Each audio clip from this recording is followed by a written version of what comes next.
आभूषण जो है 9 कैरेट के बनाए जाएंगे और 9 कैरेट के सेल करने के लिए परमिशन दी जाएगी। नमस्कार, P3 भारत में एक बार फिर आप सबका स्वागत है। दोस्तों, अभी एक हाल ही में सरकार के द्वारा निर्णय लेने की कोशिश की गई है कि आपको जैसे कि जानकारी है कि हमारे भारत देश में सोने की खपत बहुत ज़्यादा है। हमारे देश के महिलाएं और पुरुष सोने पर ज़्यादा निर्भर रहते हैं और हमारे देश का सोने का आयात बहुत अधिक होता है और हमारा कंजम्पशन भी बहुत अधिक है। ऐसी स्थिति में सोना, अभी आपने देखा कि 1 लाख रुपए के आसपास सोने का भाव चल रहा है। पिछले 1-2 सालों में करीब सोने में 25 से 30% तक की बढ़ोतरी हो चुकी है। ऐसे में काफ़ी डिमांड रही सोने की। अब उस सोने की जो एक शिखर पर पहुंच गया है और ऐसी स्थिति में एक निर्णय लिया गया है सरकार के द्वारा कि आभूषण जो हैं 9 कैरेट के बनाए जाएंगे और 9 कैरेट के सेल करने के लिए परमिशन दी जाएगी। इस डिसीज़न से सोने के भाव में क्या इफ़ेक्ट आएगा और हमारे देश पर इसका किस तरह से लागू होने पर क्या प्रभाव पड़ेगा, आइए डिस्कस करते हैं ये इस मुद्दे को सक्सेना साहब के साथ। सक्सेना साहब नमस्कार। जी नमस्कार। अभी एक सरकार ने जी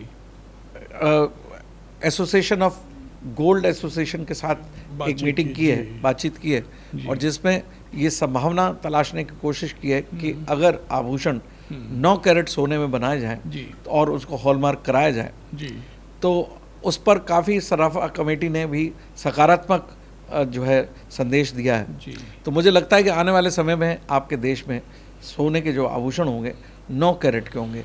अब इस 9 कैरेट के सोने का करने के पीछे सरकार की क्या मंशा है, उसके पीछे क्या इफ़ेक्ट आएगा, आपका क्या विचार है? देखिए, भारत में सोने का जो खपत है और सोने के नियंत्रण का जो सिलसिला है वो नया तो है नहीं जी। मोरारजी देसाई की गवर्नमेंट थी, मोरारजी देसाई वित्त मंत्री थे।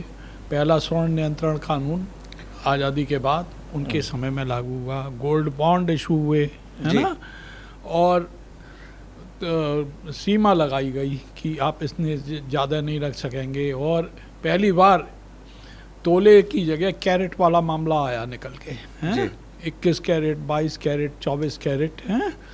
तो और गोल्ड से हमारी पत्र मुद्रा सीधी प्रभावित होती है, सरकार का लेन देन प्रभावित होता है, रिजर्व बैंक की अंतर्राष्ट्रीय साख प्रभावित होती है, IMF से माध्यम है वो भी प्रभावित होता है। तो स्वाभाविक है सरकार को चिंता करनी चाहिए और करी, ये एक सकारात्मक पहल है।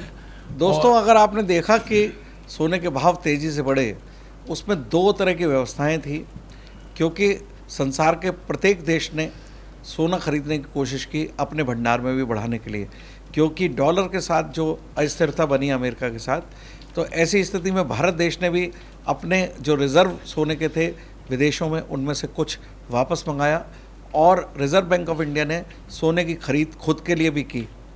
ऐसी स्थिति में और अंतर्राष्ट्रीय स्तर पर सोने के भाव बहुत तेज़ी से बढ़े क्योंकि डॉलर में अस्थिरता थी। ऐसी स्थिति में लोगों ने भारत में भी काफ़ी भंडारण किया सोने का, लेकिन सोने के आयात शुल्क की वजह से हम लोगों को, देश को काफ़ी कुछ नुकसान उठाना पड़ता है। जैसा कि आप सबको सोने के प्रति बहुत लगाव है, खासकर हमारे देश की महिलाओं को, तो आभूषण पहनने का जो लगाव है उसको देखते हुए सरकार ने ये जो निर्णय लिया है उससे एक फ़र्क आएगा। जब आभूषण 9 कैरेट में बन जाएंगे तो निश्चित रूप से जो आभूषण 22 कैरेट में बनता था या 18 कैरेट में बनता था, अब वो 9 कैरेट में बनकर डिज़ाइनिंग में आदमी जो है, जो एक महिला 22 कैरेट का सोना एक चूड़ी पहनती थी, अब वो 9 कैरेट की 3 चूड़ी पहन सकती हैं।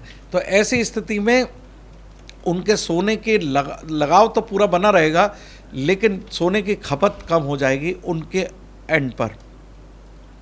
जब सोने की खपत अगर एक चूड़ी बनाने के लिए उन्हें 10 ग्राम सोने की ज़रूरत थी, तो वो 10 ग्राम 22 कैरेट की थी, वो 10 ग्राम अब 9 कैरेट की होगी।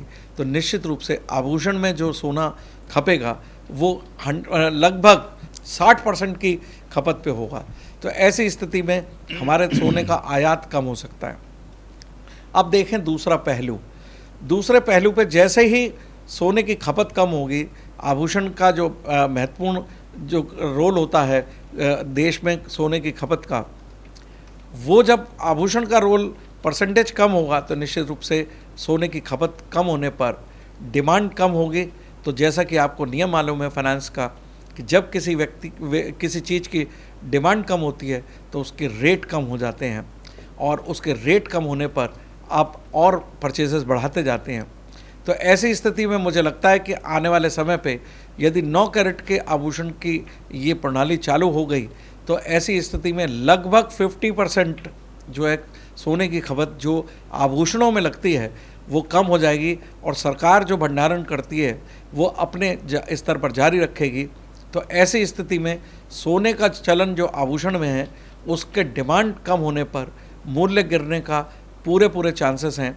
तो जो अभी सोना 1 लाख रुपए छू रहा है तो मुझे लगता है आने वाले 6 महीने में वो 15%, 10 से 15% सोने की चमक कम हो सकती है रुपयों में, और ऐसी स्थिति में और देश को भंडारण करने में भी आसानी होगी, सरकार को भी भंडारण करने में आसानी होगी, क्योंकि इस स्तर पर सोना लेकर अगर यदि अब गिराया जाता है तो निश्चित रूप से सरकारी भंडार और भरेंगे, क्योंकि सोने का जो भंडार रखा जाता है वो रिज़र्व नेचर का होता है कि फ्यूचर में जब भी अर्थव्यवस्था कहीं डगमगाए और जो विदेशी मुद्राओं के पॉइंट ऑफ व्यू से, जैसा कि अभी इंटरनेशनल स्थिति नज़र आ रही है, आने वाले समय में युद्ध झेलने भी पड़ सकते हैं, तो इस समय सरकार को सोना परचेज़ करने की ज़रूरत है।